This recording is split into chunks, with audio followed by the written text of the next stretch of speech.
Hey guys, I know what you're thinking. You're thinking, what's Bullock doing outside risking sunburn and mosquito bites? I was outside and I had to interrupt myself because I realized I've never done one of these on proofreading. So proofreading, of course, is one of the most important parts of the writing process.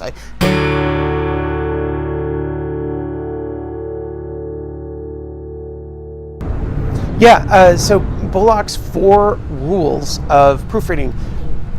Rule number 1, proofreading is not the same as revision. When your teacher tells you you need to revise, what revise means there is literally look at again. A revision means complete rethinking of structure or topic or evidence or something like that. Proofreading is basically where you're just looking for small mistakes, spelling, punctuation, sentence sense, that sort of thing. So don't confuse the two. And when your teacher says you need to proofread, it means the ideas are pretty good. Your teacher says you need to revise, well, you're going to have to do a lot more than fix the typos.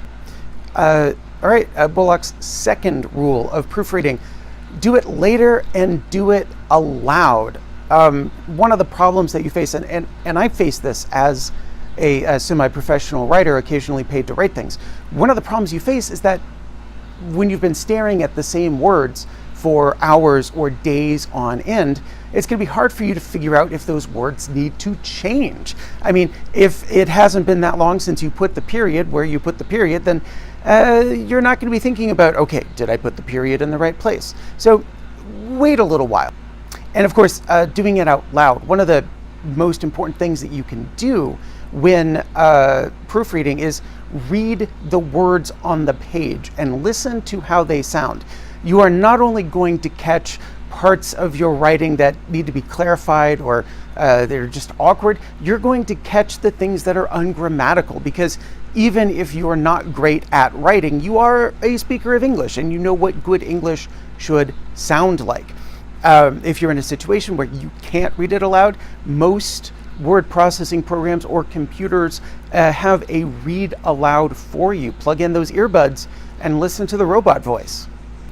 Bullock's 3rd rule of proofreading: get some other eyes on it. You may be very good at spotting your mistakes, but like I said, if you've been staring at the same words for some time, you may not see the mistakes in those words. Having somebody else to take a look at it, even if it's just your friend, could really make a difference. For the very important things, I highly recommend getting some adult eyes. Find somebody you know who is, really good at teaching writing or really good at writing. Have them take a look at it. And it doesn't have to be an English teacher. One of the best writing teachers I know is actually a social studies teacher. So figure out who those people are. And when you've got your college application essay or the big term paper that's 70 billion% of your grade, have them take a look at your writing. Okay, and finally, Bullock's 4th rule of proofreading: don't trust the machine.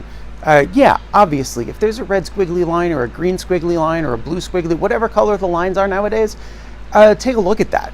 That may need some correction, but the machines aren't going to catch everything. They're not going to know if you're using the correct homophone, for example. Are you using the right there? Are you using the right your? Are you using the right its? The computer is not necessarily smart enough to catch that. So while it's a good idea to have the computer take a look at your things, check the spelling, check the grammar, that can't be the last word. It really has to be you. The machine is smart, but it's not human smart. Anyway, I'll see you for the next one.